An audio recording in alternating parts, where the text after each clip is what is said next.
Area find करने के आपने जितने भी कंसेप्ट पढ़े हैं उन पर बेस्ड एक कंसेप्ट टेस्ट है। इसमें हमें एक फंक्शन गिवन है y is equal to cos x। हमें इस फंक्शन एंड x एक्सिस के बीच का एरिया फाइंड करना है from x is equal to 0 to x is equal to 3π/2। तो अब आप इस क्वेश्चन को खुद से सॉल्व करने की ट्राई कीजिए। So please pause the video here and take 4 minutes to solve this question. I hope आप सभी ने इस क्वेश्चन को सॉल्व कर लिया होगा। तो चलिए अब हम इसका सॉल्यूशन डिस्कस करते हैं। सबसे पहले हम इस क्वेश्चन को ग्राफिकली समझ लेते हैं। तो y is equal to cos x का ग्राफ कुछ इस तरह का होगा। अब x एक्सिस की बात हो रही है तो वो ये होगा। x is equal to 0 line ये होगी जो कि बेसिकली y एक्सिस को ही रिप्रेजेंट करती है। x इज इक्वल टू 3π/2 की लाइन ये होगी। अब सिंस हमें फंक्शन एंड x एक्सिस के बीच का एरिया फाइंड करना था, यानी कि हमें यह शेडेड एरिया फाइंड करना है।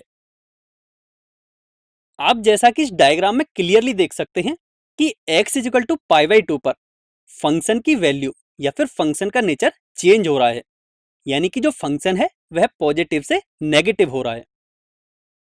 तो इसलिए हम इस एरिया को दो पार्ट में डिवाइड करेंगे। माना पहला पार्ट है a1, जिसके लिए हम इस फॉर्मूले का यूज करेंगे। अब यदि फंक्शन की बात करें तो वह है cos x।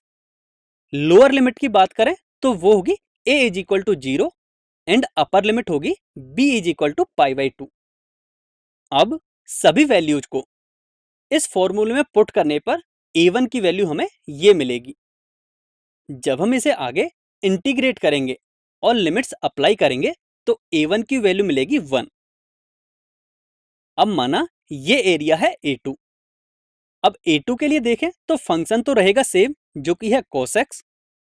यदि इसके लोअर लिमिट की बात करें तो वह होगी π/2, यानी कि a की वैल्यू होगी π/2 एंड अपर लिमिट b की वैल्यू हो जाएगी 3π/2।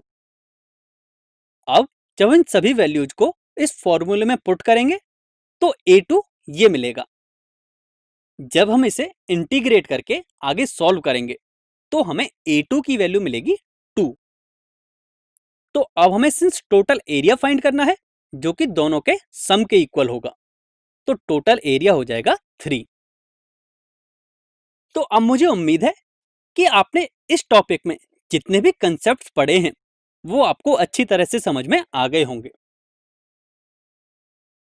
इस टॉपिक की समरी कुछ इस प्रकार है, जिसमें हमने ये सीखा कि डेफिनेट इंटीग्रेशन का यूज करके हम एरिया कैसे कैलकुलेट करते हैं।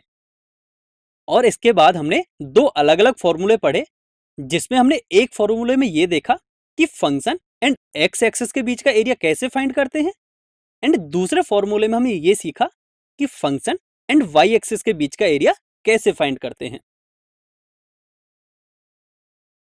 अब आपको अपनी बुक के ये सभी क्वेश्चंस सॉल्व करने हैं।